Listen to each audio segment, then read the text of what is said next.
Welcome back to discuss the case of suspicious transactions surrounding the Finance Ministry and its associates, totaling 349 trillion rupiah. We're still joined by Dr. Yunus Husein, former chief of the Indonesian Financial Transactions Reports and Analysis Center. So, Pak Yunus, there has been this continuous debate about the large value of 349 trillion rupiah of suspicious transactions. But what is the law enforcement going to do about it now, going forward, and taking action on this issue, Pak Yunus? Yeah, thank you. This case is a serious and big case. If not handled well, it will hurt not only reputation of the finance but also coordinating minister, even the government. Yeah. So I would suggest three actions be taken first by Pak Mahfud. Pak Mahfud as the chairman of the committee in preventing and combating money laundering should invite plenary session. They invite also Minister of Finance as a member and other related minister. And Pak Mahfud and Minister of Finance and PPATK should make reconciliation of the data, of the figure. Make reconciliation where is the discrepancies and should be reconciled. And after finish, this reconciliation should be published to the public. The second one, the most important one, is the follow-up action taken by investigator, law enforcement agency. The law enforcement agency should open a preliminary investigation to find out what we call minimum 2 evidence to prove that there is a crime and there is a suspect in this case. So this investigation should be opened by the law enforcement. In this case, investigator from DG Taxation and investigation from the customs should open investigation, because those cases related all to the tax crime, money laundering from tax crime, and custom violation, and money laundering come from the custom violation. And the third action should be taken is by the parliament, especially Commission 3, maybe 11. This parliament should supervise how the law enforcement, how the related agency follow up the report of PPATK or Financial Intelligence Unit. Because as we have information that still problem with the follow-up from law enforcement agency to the dissemination from PPATK or Financial Intelligence Unit. We need to speed up this process and to maximize the follow-up. Then Parliament should supervise this follow-up of the dissemination from PPATK to Minister of Finance to other law enforcement agency. But in this case, we are focused to the follow-up by investigator from DG Tax and investigation from DG Custom under the Minister of Finance. So, Pak Yunus, the current head of the PPATK said action has only been taken by 59% of the cases of the Finance Ministry. So what does this mean, the 59%, and how long, as you said, to speed up the process will it take to reach completion? Pak Yunus.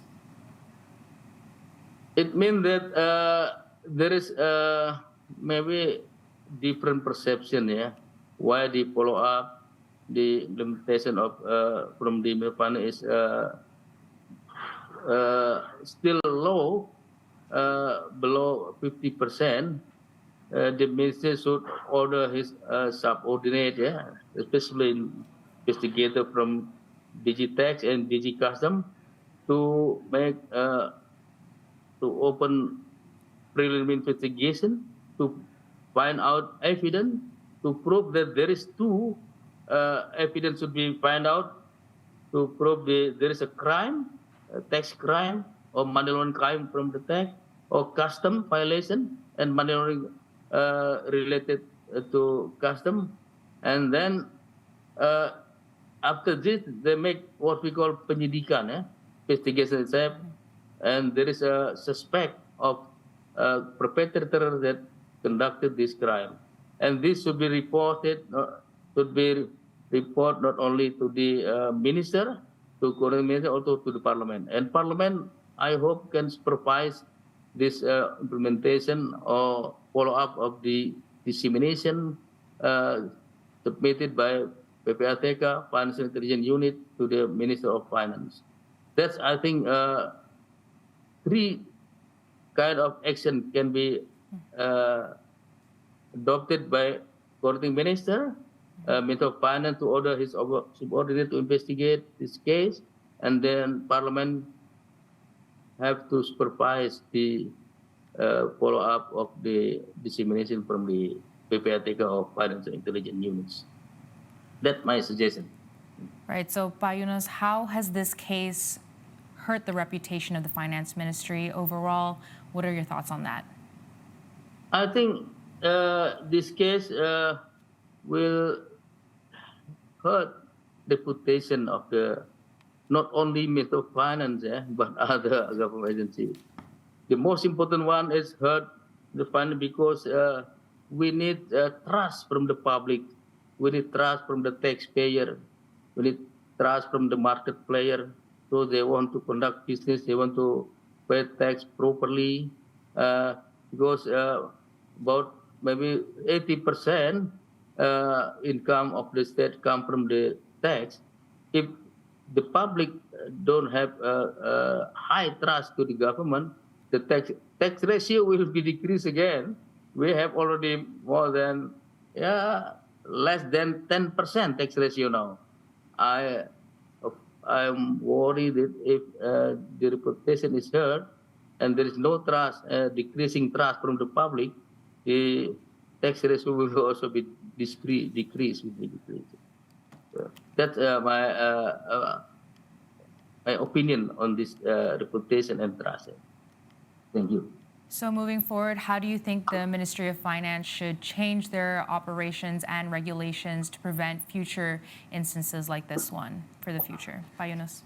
The Ministry of Finance should make what we call reformation, or should take the big change. The first change should be taken on the what I call by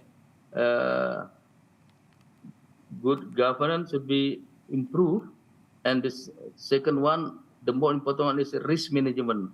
This because this officer in Digitech and Custom is high risk officer. They manage many resources of the state. So it is better to improve the risk management of Digitech and DigiCustom. For example, if there is high risk in a particular sector or particular officer, the Ministry of Finance should use more resources to prevent this violation in this sector. And the third one that also important is how to make the compliance culture in the ministry. We need a role model from not only the minister, the director general, and other superior. Role model give a good example to the subordinate. I think this role model is very, very important because we are lack of role model in Indonesia, and we don't need to speak so many times, so many words. But if we could give good example, there's a role model. I think it is more effective than too many talk in many situations. That's my suggestion. What I call by GRC, good corporate governance should be improved. Risk management also should be improved, and then compliance, especially role model and enforcement if there is a violation in this taxation sector and custom. So That's my suggestion. Yunus, do you think this case will open more doors for other potential money laundering schemes in Indonesia? Money laundering modus operandi or scheme always develop as long as the development of the trade or business, and we will see whether this big amount of money, 349, whether there is a new typology or not, and then the important one we should also see in the court decision whether the value of 349 will be stated in the court forfeiture order, whether the court will forfeit the proceeds of crime in amount approximately 349 trillion.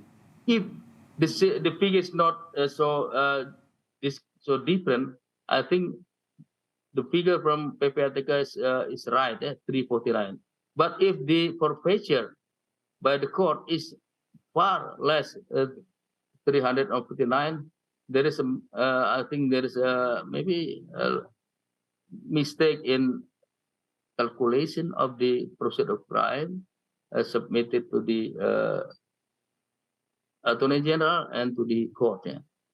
The final test is in court decision whether they forfeit the proceeds of crime in amount approximately 349. That's the final test whether the figure is right or not.